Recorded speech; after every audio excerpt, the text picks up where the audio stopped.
Whatever happened to coupes? We don't get them anymore. And that brings us to the obvious question. Why is that? I'll tell you why. Because too many people buy crossovers. Now this would all be very depressing if it weren't for a very small group of car guys within a couple of specialty car manufacturers keeping the coupe religion alive. So understanding all of that, today is kind of like climbing Mount Hebron in that we get to experience an entirely new coupe.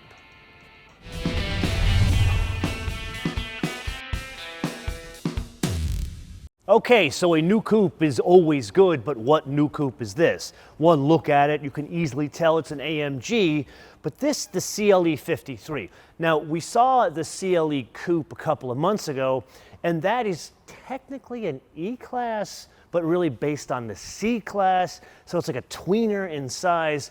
This is a different flavor of that, but it's not just like a stripe and tape package. This takes the overall proportions and the design of that car, which is a personal luxury coupe, and makes it into something sinister. Now, granted, the one you are looking at, this is a Magno gray. It's actually not black, and you see it, and it slaps you across the face that this is a different kind of coupe, but that's where we get to the point of why the CLE 53, an AMG, is different. So the number 53 kind of gives away what this is. That is the 3-liter inline 6 from the 53 series of AMGs we've driven before. I kind of call them the mid-AMG line because these actually are hybrids. It's a mild hybrid. There's an integrated starter generator motor that sits between the 3-liter turbocharged 6 and a 9-speed torque converter automatic. Now, in this version, it's tuned to 443 horsepower and 413 pounds of torque. Yet, this being a coupe, they've made some changes. One of them, there's overboost in this. So like the GLE 53, that does not have overboost. This, for 12 seconds, can go to 443 pounds of torque. Then some other changes they made here. There's a brace over the shock towers here. So they're trying to make this stronger. Is it an AMG GT? Not exactly, but at least they're trying to bring this into more of a performance car realm rather than just being a personal luxury coupe. Now here is where we arrive at an unusual intersection, that of design and engineering. Yes, all cars are designed and engineered, but we get so few coupes nowadays that we're just lucky to have them, so frankly, a lot of car manufacturers don't put details into them. This is a different direction where, yeah, you look at the design of this, and I'm going to say it's a little bit pornographic in the ass end. There's more sensual curves to the back of this. I know it sounds kind of hokey, but there's a reason for that. The track width has been changed here. Like, for example, in the front, it's 2.3 inches wider. In the back, it's 3 inches wider. Now you're thinking, okay, yeah, that's the track width. What does that have to do with design? Well, in most cases, this is where we get into the whole design and engineering juncture. There isn't the budget to change the bodywork. Here, they actually put the budget in to change the bodywork, where this, the quarter panel, comes out farther over the larger wheels and tires. Now it's fitted with a 19-inch wheel standard. Here, clearly, where they premiered the car, they wanted to show something very sinister looking, so this has the optional 20s. But the point is, the design has changed. They actually put budget in places most people wouldn't understand. They'd look at that and say, that's the coolest looking CLE I've ever seen, but they don't know why.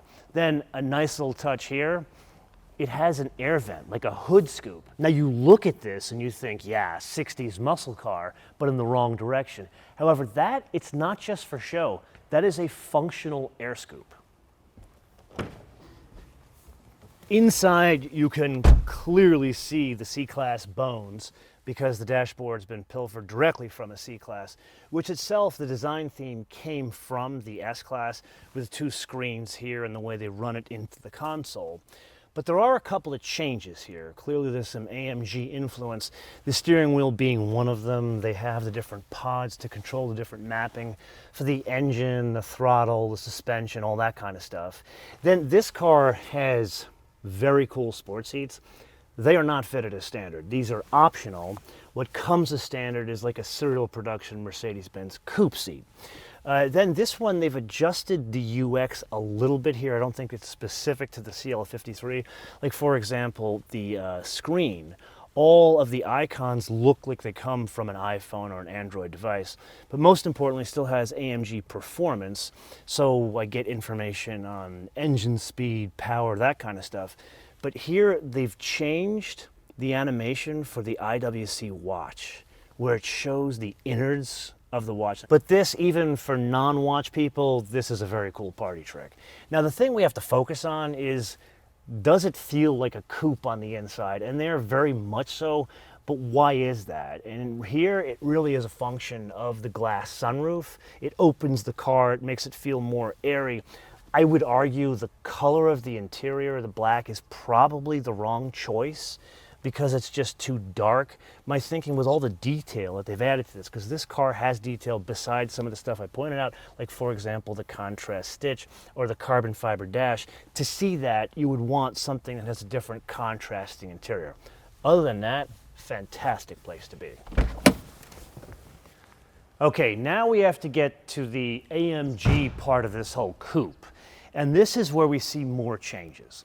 So we talked about the engine. Yeah, it's a mild hybrid 48-volt system, but 0 to 60, 4 seconds for not a full-fat AMG, VMAX 155 miles an hour. Now it does have rear-wheel steering. No, it's not the 10 degrees like in an S-Class. It's 2.5 degrees at low speeds up to 0.7 degrees at high speeds. However, the most important part about this being an AMG, there are different modes in which to send power to different wheels. So out of the factory, this is an all-wheel drive vehicle. But the way they do it, for most part when you're driving it not in inclement weather, it's mainly a rear drive vehicle. The computer reserves the right to send torque to the front wheels. So let's understand this very clearly. This is an over 400 horsepower inline 6-cylinder engine that is mainly rear-wheel drive. Now, yeah, when you're in the regular mode, for the most part, the system is trying to be more efficient. That's the hybrid part about it. And yes, that will be rear-wheel drive as well. However, this dedicated drift mode makes it a coupe from back in the day. And that is the point of this, the CLE 53. Now, we have to drive it at some point. That's going to come in a couple of months. Can't even discuss pricing at this point. If I'm taking a guess, somewhere between 80 and 90,000 US, probably not with those seats. That's probably an additional 3-4 grand. But overall, we have to get to the wish list. And here, I really don't have much because we have this drift mode in here. Granted, I would change some of the coloring. Maybe, how about this? Maybe a convertible. I'm getting greedy, but something tells me that's in the cards. But this is the point of the episode. I turn around to you guys to opine in the comments below, or via our social media, MotoManTV, all one word, MotoManTV, all one word, Facebook, Twitter, Instagram. And with that, if you got value out of this episode, I would highly suggest you watch our episode with the man that used to run all of product in the US, now he runs all of Canada, and he explains to us why people choose one car over the other, and the answer is going to surprise you. You can see that episode here. Until I see you in the next episode, bis später.